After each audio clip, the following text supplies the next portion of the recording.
Hello, இரு நான் அப்புறமேட்டு பேசுகிறேன்ப்பா, இருப்பா.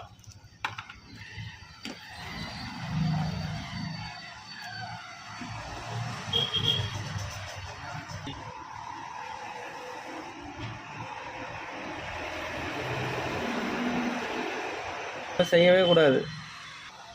ஏன்னா இப்போ நீங்கள் என்ன நம்பி எடுத்துன்னு வரீங்கன்றப்ப என்கிட்ட எப்போயும் ஸ்டாக் இருக்கும். அதெல்லாம் இந்த டப்பா பார்க்க கூட ஞாபகப்படுத்துகிறோம் உங்களுக்கு.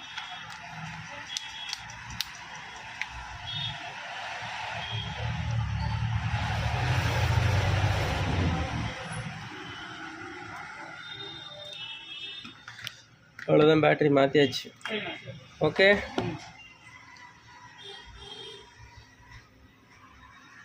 போயிட்டு சார்ஜ் மட்டும் போடுங்க. பாருங்க, சார்ஜ் மட்டும் இல்லை. ஏன்னா இது ஃபுல்